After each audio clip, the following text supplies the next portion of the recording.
in the fundamental rights and freedoms of the individual, do hereby proclaim in solemn praise the establishment of a free and democratic sovereign nation, founded on spiritual values, and in which no man, woman, or child shall ever be slave or bondsman to anyone, or their labor exploited, or their lives frustrated by deprivation, and do hereby provide by these articles for the indivisible unity and creation under God of the Commonwealth of the Bahamas.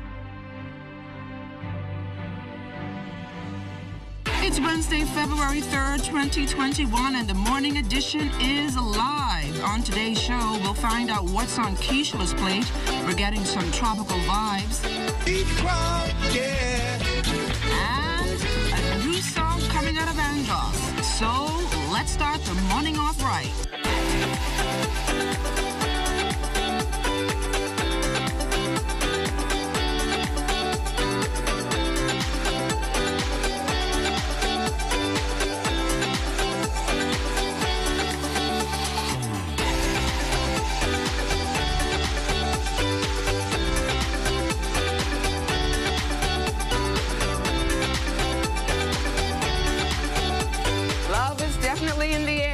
Everyone, and welcome to the morning edition. I'm Ladon Davis. And I'm a sidekick, Charles Fisher. Fisher, I see you got the memo this morning. Burgundy, what is that? Burgundy, orange, red, what's that? It's a mixture. I'm a little confused right now. Red, purple, green, blue, yellow, white.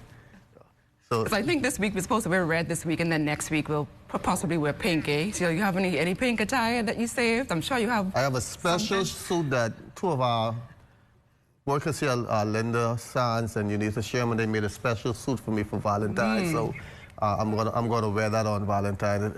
It's gonna blow your mind. I think you're gonna just keep looking, and they're gonna have to adjust the cameras as well. You're gonna wear a tutu as well, because that's pink. No, so you're gonna wear that? Not that. That's for a special dance feature I have coming up later on. And we're also excited to see what Keisha has on the plate. Keisha always has the good assignments. She went down there to Bahama and she ate and she ate. Why does she get the good assignment? You and I just have to sit here at the desk. Because she's creative. She gets she went to Bahama, and then she's probably going to go somewhere else next week. Hopefully she'll take us along with her, I hope. Because when we come here in the morning, we come here at 5 o'clock. We don't have time to make breakfast, so we come here, you know, hungry. Hungry. Our bellies are bubbling. But speaking of bubbling, fever grass. Oh, yesterday I promised the viewers that yesterday I would have gone out and find some fever grass bush, but I didn't. It was too cold. As soon as I got off, I went home and just bundled up. And we're going to see some funny things this morning for people bundling up. So that's what I did. I promise you by Friday, however, I'll get that fever grass tea so the public can see just how it looks like. So how do you think, what do you think happening on our streets this morning? Well, let's take a look out on the street. I know it's cold. People are getting out early, still trying to get to work. And we'll find our other sidekick, Lloyd Allen, out there with the traffic. Good morning, Lloyd. The traffic report is sponsored by Bahamas First. First in insurance. Today, tomorrow. Yes, good morning, Charles and Ladon. Good morning, Bahamas. Yes, this is your other sidekick on the streets this morning. And I'm at the intersection of Village Road and Village Road and Wolf Road. And already this morning, traffic is bubbling in this area, particularly those motorists coming out of the east, taking that westbound lane on Burnett Road. The intersection here, the light is fully functional, and so there should be no obstructions. Now, we're going to dive deeper into conditions around the island in a moment. But first, we'll look at traffic developments over the past 24-hour period, this being provided by Corporal Christopher Wims for the Royal Bahamas Police Force Traffic Division. Good morning, Lloyd. Good morning, Bahamas. We're happy to report that we had no reported accidents reported to the police last night. However, in a total of 24 hours, we had a total of 11 total accidents. 10 accidents were minor damages only. We had one hit and run. We have 12 hospitalized victims in the hospital as a result of those RTAs. Now, Officer Wims, I know, of course, this morning we spoke, and you talked about an accident yesterday happening in the Highbury Park area, an overturned vehicle. Motorists may be concerned about that area this morning, but paint a picture for us on other areas around the island. All right, as you indicated, that accident that happened in Highbury Park, it only looked ugly on social media because it was overturned. The person driving that motor vehicle is in good health. He's he declined medical attention. So we're happy that everybody involved in that accident is good. But persons coming out of the east, with Seabreeze Lane, Pine Yard Road, even Burnett Road traveling westbound, they can expect their normal 10 to 15 minute commute through this area. It should be much smoother as they reach at this intersection. Well, we know Wolf Road is a busy road from 7 a.m. to about 10 p.m. So when we talk about planning our roads, that's what, when you come to Wolf Road, you have to make sure sometimes you got to go up to come down just to get to where you got to go, because not necessarily that you have to stay on the main Wolf Road, because any road, driveway, street, highway, whatever it is that is attached to Wolf Road, trust me, if you get on Wolf Road, you will be backed up mostly through the day once you get on Wolf Road. And then, of course, my final question, at this intersection particularly, we know it's quite wide here, and sometimes motorists tend to drive across the yellow box on a yellow or amber light. What conditions would they want to avoid with making that kind of attempt? Okay, most persons, when they see their light on orange, they already realize that they're in a danger zone, so they tend to press gas to try to floor, to try outbeat another vehicle that may be traveling westbound or northbound to go where they're going. That may cause an accident 99% of the time. So we're asking people, hey, if you see a light on the orange, please just press brakes. Just press brakes. And if you're too far gone, I guarantee the vehicle that's behind you, he saw his light on red, or she may have saw their light on red, and you can just slowly reverse right back into the light, whereas you do not block the junction box. So that helps a long way. Everybody say we're trying to prevent. We're just trying to stop accidents. All right. We're happy to report that we had no loss of death, no loss of life actually, in the month of January for New Providence. So our works are paying good dividends to the motoring public in the country. All right, so that's been your quick look at your Wednesday morning traffic report. Ladon, no pink overcoat this morning, but I'll do my best to blend in next week. For the morning edition, back to you guys. You did a great job this morning. Thanks a lot, Lloyd. Well, let's take a look now at stories making news headlines this morning. Expect to hear more today on the arrival and distribution of a COVID-19 vaccine to the Bahamas. It was announced yesterday by the Office of the Prime Minister that the Bahamas could receive 100,000 doses of the AstraZeneca vaccine starting later this month through the second quarter of 2021. Local health authorities receiving the formal notification from COVAX, a coalition led by the World Health Organization and Gavi Vaccine Alliance. The vaccine is said to have received the WHO's Emergency Use Listing, or EUL, approval. The Bahamas is one of 36 countries and territories that received notification of delivery of the first phase of the COVID-19 vaccine. 35.3 million doses are to arrive in the Americas in this first stage. A man was stabbed to death last evening at the intersection of 5th Street, Coconut Grove, and Palm Tree Avenue. When they got there, the victim was lying in the street unresponsive. Here's what preliminary investigations reveal. Initial investigation into this matter is that a vehicular accident occurred at the intersection involving two vehicles. Occupants of those vehicles got into an altercation and resulted in one of the males being stabbed, and he succumbed to his injuries on scene. The central bank governor, John Rawls, says economic recovery will be further delayed at the very least through the first quarter of 2021. He spoke about the extent of the latest setbacks fueled by the worldwide COVID-19 pandemic. For all intents and purposes, our forecasting and analysis tend to put us beyond the first quarter of the year and reasonably beyond April. So when you think about that, those first 4 months of the year being gone, you're not yet in a rebound state yet. Another blow for fashion mogul Peter Nygaard. Nygaard has lost a bid Monday seeking leave to appeal a contempt of court application for breaching an injunction. That injunction banned him from publishing stolen emails from environment groups Save the Bays. Last November, Nygaard was sentenced to 90 days behind bars and fined $150,000. He was also ordered to pay $5,000 a day if he failed to comply with the court's ruling. Meantime, the court noted in its judgment Monday that there there was no basis to interfere with the discretion exercised by the judge in the lower court. When she found that Nygaard had committed contempt of court, the panel also affirmed Nygaard's conviction and sentence.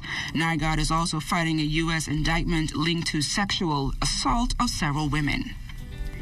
Taking a look now on the outside, it's still chilly in the 60s, very cold overnight. It is expected to be a bit warmer tomorrow as we get back into the 70s. Temperatures dip courtesy of a cold front moving across the Bahamas. It's weather like this that has forced dozens of homeless persons to seek out avenues for assistance in getting either a hot meal or even warmer clothing. One of them is the Salvation Army. Divisional Commander Major Clarence Ingram shared with the morning team the process that goes into assisting those in need, especially in times like this. So what we do is when we receive the clothing, we will package it according to male or female and according to the size. And when people come for assistance, then we can give them a package of clothing that would be appropriate sizes for them. We don't permit the homeless to come in and shop right now because of COVID-19. So that's our alternative, so to speak, is to provide them with a package of clothing. And this seems to work pretty well. The morning team was canvassing several areas where we know homeless persons to hang out, and much to our surprise, those spaces were quite empty. We asked Major Ingram where could they possibly be in these bone-chilling temperatures, and he responded like this. They have their own little spots where they can go for to keep warm and to keep safe. And, you know, each one has their own little location. They don't kind of advertise their locations, but they have their little spots where they can provide a little bit of shelter. But Fisher, we were not the only ones trying to stay warm in these rather bone-chilling temperatures. Our little furry friends also bundled up and kept warm yesterday. That picture was courtesy of my fraternity brother, Philip Davis Jr. He was gracious enough to let us use that picture this morning. Oh, very good. And I know it's been really, really cold this morning. Fisher, I had to wear my leggings again this morning because it's really, really, really, really cold outside. It's expected to get, I think, below the 50s or something. It was good to see in the weather just now that we'll be warming up for the weekends. It's Super Bowl weekend, so we need some warm, man. We can't be. I want Tampa Bay to be nice and Super Bowl weather, hot, not no cold, chilly weather like the dogs. I have a little dog home, and I took him out yesterday to use, and he ran right back inside, so I know it was cold. Is he a pot cake? Not pot cake. Because only pot cakes are afraid of the weather. No? No. I'm going to bring him to work one day. Oh my God.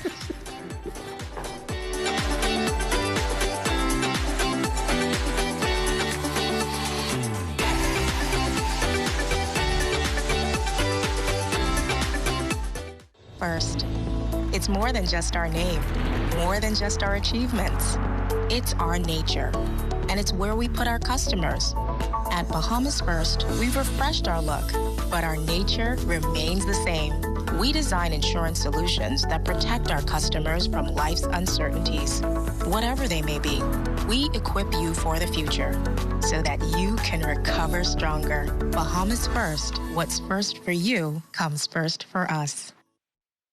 Everything is changing, and your favorite hardware and home improvement store is getting with the program. We Buy You Sell is rolling out its new online shopping feature. If you go to our website, wbusbahamas.com, it's a quick and easy 3-step process. Step 1, browse the gallery and select your item.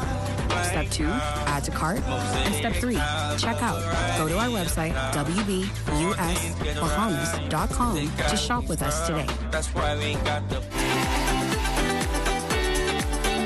Well, it's crucial for our children to understand what's happening in the world around them. And this morning in our education segment, we speak to students from the UNESCO Center for Academic Excellence about what they know about the COVID-19 pandemic. The corona is a deadly virus, and a mask is keep us safe. It can really cause you a lot of damage inside your body. Primary students at UNESCO's Center for Academic Excellence, Katsuya and Georgette Brennan, are just two of thousands of students fully aware of the deadly impact of the COVID-19 virus. Fortunately for both of them, none of their close family members have contracted or died from the virus. However, they say they hope it stays that way and told us why it's so important for us to adhere to all of the safety protocols. The point of wearing a mask is to protect us from COVID-19 and that this deadly disease can go away and help us and our other friends around us. I always wash my hands and put hand sanitizer every time I touch something. Veteran educator Teresita Cunningham says the school can only accommodate 10 students in this COVID environment due to lingering COVID contracting fears by parents. However, she says teaching them about the deadly virus has been going pretty good, despite one or two setbacks. Most of the students are a bit timid. Some of them not quite understanding what COVID is all about. And so we remind them of the importance of sanitation. Sanitizing is key. Keeping your mask on is key. And so as they come to school, come to us in the mornings, they sanitize at the door. As you can see, their shoes is off, and they have a seat, and they have to get a tablet, and they sit and they interact with their tablet, or one or two go on the computer until we are ready to begin school. Additionally, Cunningham assured parents that the school is a close-knit body operating under strict COVID guidelines. We work one-on-one, so I get to move from student to student, and that way.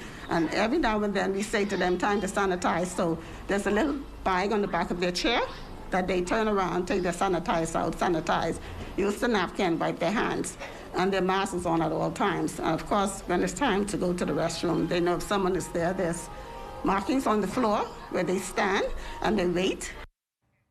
The Zenith Shopping Network will launch Valentine's Weekend, February 12th through the 14th. And this morning we are joined live by Emil Jarrett, the president of OrderYourStuff.com. Mr. Jarrett, welcome to the morning edition. Very pleasant. Good morning, Ladon. It's great to be here. So, Mr. Jarrett, tell us a little bit about this partnership between yourself and the Broadcasting Corporation. Well, the shopping network is the place for deals, and it really, in a nutshell, is an opportunity for Bahamians to be able to find deals whenever they're getting ready to spend their money. The Zenith shopping network has been designed to create an opportunity for merchants to be able to, get the type of advertising that they need for their products. We believe that our merchants in the Bahamas take pride in the items that they bring to us, and we thought that we would step into the marketplace and begin to showcase the many products and services that our merchants have to offer. And so the shopping network wants to be able to allow the consumers to be able to have immediate access to these products and services. And so OrderYourStuff.com is an e-commerce platform that simply allows consumers to be able to purchase what they're looking at the click of a button.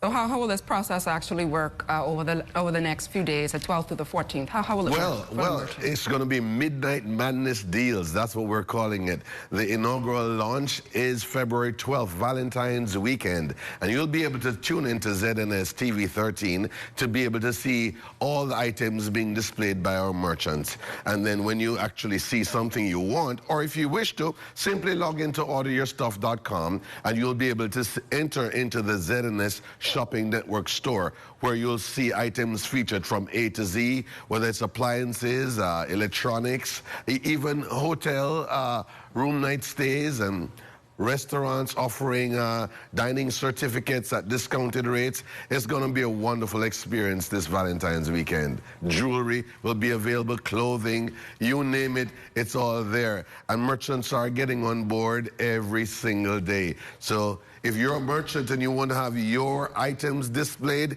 you'd want to contact ZNS, whether it's the Northern Services in Freeport or right here in Nassau, Bahamas. Mr. Jarrett, you seem pretty excited. We're also excited here at ZNS. Thank you so much for joining us here on the morning edition, and best of luck on your new initiative. Thank you so much. Thank you, Ladon.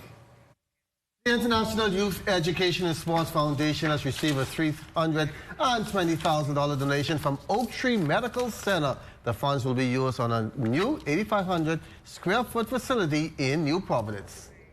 We decided to do this mainly because we wanted to be a place of refuge for kids that may not have an opportunity otherwise. You know, we both came from neighborhoods that, you know, were a little rough around the edges, and so we understand what it means not to be able to be given an opportunity. And so it was important for us, once we receive these blessings, that we have to be able to pass this along, to be able to provide an opportunity and a hand up for those that are looking to achieve and be successful the way that we've been able to. During this pandemic, we need to come together as a country. And so we just use this opportunity to encourage our fellow corporate citizens to just, hey, let's come along, let's do this together, because we are the future now. The YMCA-style facility will provide an added dimension for learning and sports programs developed primarily for inner-city youth. Start first where every child that comes in can get a hot meal. God forbid, that might be the only hot meal some kids might get on that day. But we start to meet them at that place of need. Then we provide the opportunity for kids to be able to come and get free laundry service on their uniform, to wash a free load of uniform every day. We've all gone to school and we've known that kid that had one uniform or one shirt. There's none of us who didn't experience that. And sometimes you may think that that child does not want to learn, but it goes deeper than that. It comes to the self-esteem. You know, they have issues on the inside. And so if we can mitigate that for our students, that's another level of work that we can do. A good weekend on the track for Minnesota State junior Denisha Cartwright, competing at the Mark School dual meet. Cartwright won the 60-meter hurdles in a time of 8.74 seconds. That's a provisional qualifying time for the NCAA championships, and currently ranks second in the Division II behind teammate Mackenzie Keno. The Division II indoor championships are set for March 12th and 13th in Birmingham, Alabama. Cartwright is a transfer from Central State University. And now as we head to the break, we take a look back at today in Bahamian history. On February 3rd, 1966, keys to the completed Salvation Army Church on Mackey Street were handed over. This marked the completion of 7 months of work since the first contribution was made in June 1965. Also on February 3rd, 1982, the House of Assembly approved Patelco's purchase of 6.5 acres of John F. Kennedy Drive for the construction of a multi-million-dollar administration complex.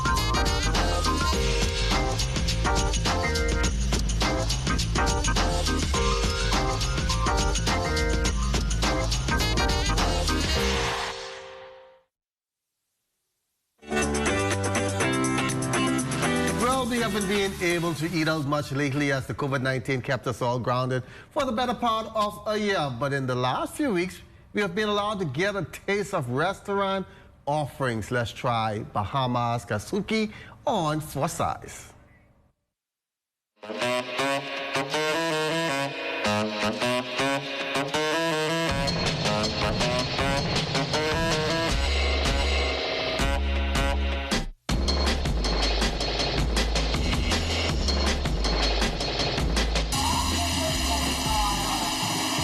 Cooking at Katsuya, Japanese dining at its finest. This beef teppanyaki is no smoke and mirrors. It's just as good as it looks. So this is our very wagyu beef cut with a mixture of mushrooms, maybe shiitake as well as our beach mushrooms.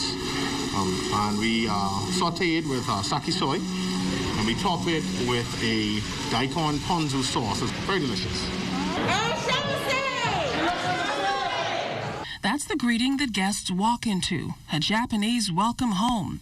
And it felt just that way in this cozy spot featuring this spread, part of the newly reopened restaurant's fresh menu.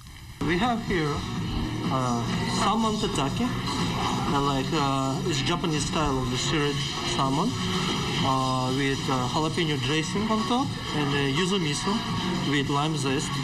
Is great to start your appetizer. This salmon, swimming in flavor. That was really good. King crab, a favorable bite. Also on the menu, grilled octopus and lobster tacos, a match made in seafood heaven. And what's a night out without a cocktail? I recommend the Katsuya Fresh. Cucumbers, vodka, sake, lime juice, and a shake. I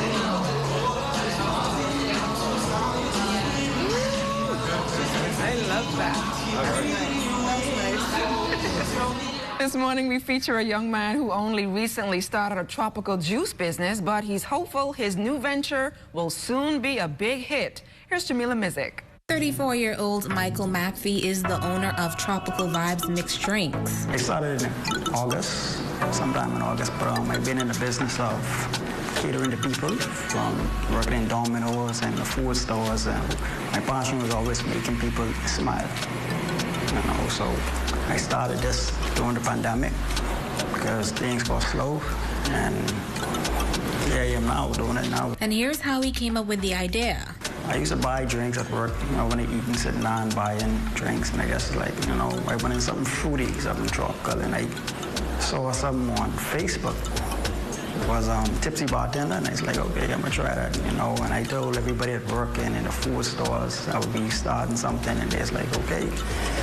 When I tried it, everybody liked it, so we just went from there. Michael has an assortment of fruity flavors, but his best seller is the peanut punch, which he says has a special ingredient. He says so far business has been going well. Yeah, I appreciate it because it puts me in a focus, a steady frame of mind, so I can understand the value of business. I can understand the value of loss and inventory, and I understand that it's my money now that I'm actually spending, so I understand everything that my bosses used to tell me when I used to work for them. Michael says he hopes to one day have his drinks on shelves to be sold in stores. So that food looks good by Keisha. She had a great time. I like that young man's story. It's good to see young men thriving and doing stuff like that, boy. After watching that story with Keisha, just hungry, I wonder if I said it? Katsuya. It's Katsuya. Oh, it's Japanese. Listen, my friend this morning. I don't speak Mandarin and Japanese, but yeah. Oh, Lordy mercy. I think Keisha was telling us earlier this morning about Katsuya, so yeah. I wasn't listening. You was trying to meditate a little. I was getting in the mood for this. Because they're both making us hungry. I saw Jamila was tasting some of the tropical drinks there, and it's always important for us to actually promote small business persons in the wake of COVID-19. It's always important for us to promote them. So are you going to try Katsuya? Katsuya? Yeah, we're going to go to Bahama next week. You up for that? Valentine's Day, it's coming up. We need to make that a date. I was trying to figure what I was going to do for Valentine. I normally cook corned beef and rice because that's red and white here. So I may take into my pockets a little bit and try something new. They call that the poor man's meal, right? Well, yeah. But it's corned a tasty beef and white rice, yeah. It's a tasty one, and it's, like I said, it's a good Valentine meal. You keep your pocket full. I know you have a special story coming up talking about crabs. So, like after you then had all that eating and drinking, the only way to get out is probably exercise or having a good dance. Well, this lady I met, she came up with a new song, and it's something that we all like to eat. It's all about crabs. She is a nurse, educator, musician, author, and songwriter from Long Bay's Keys, Andrews. Jessie's short role has been writing and performing music since 1998. I used to have these tunes come to me,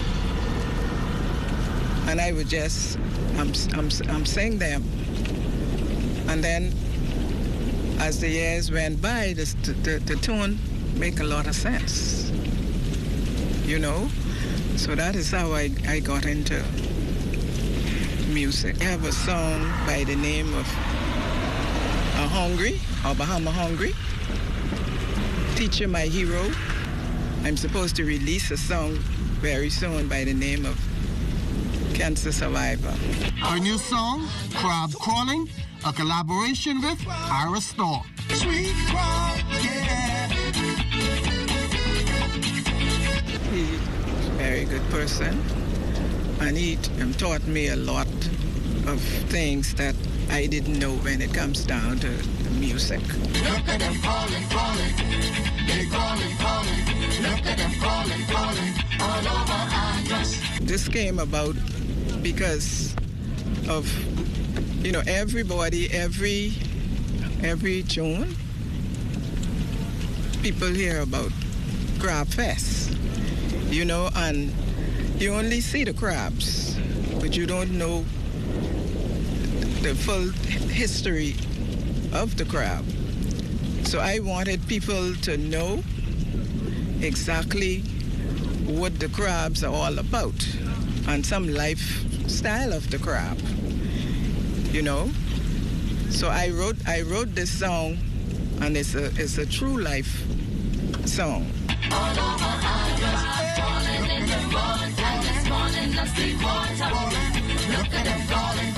Boy, Fisher, I'm going to really miss the Crab Fest this year. You think that's going to happen this year? One thing we can say, we left our viewers full, with a belly full this morning. Yes, they had Katsuya, Katsuya.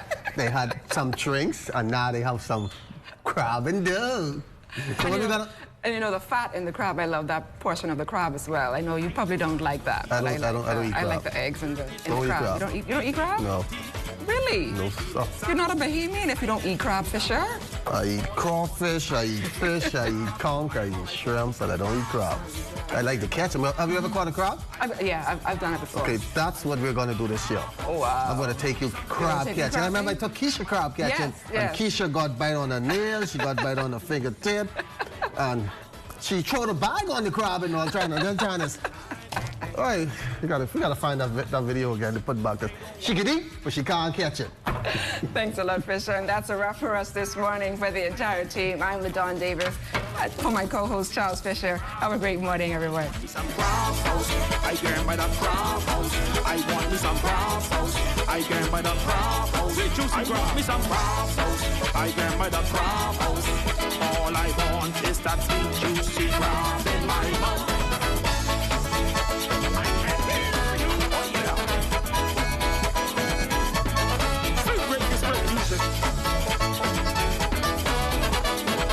Let me tell you how I was feeling. Let me show you what's going on.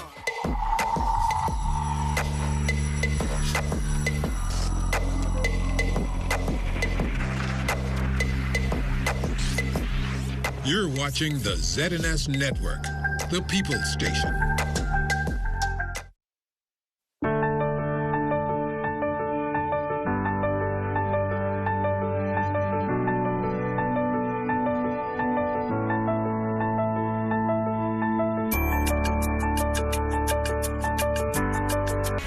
God knows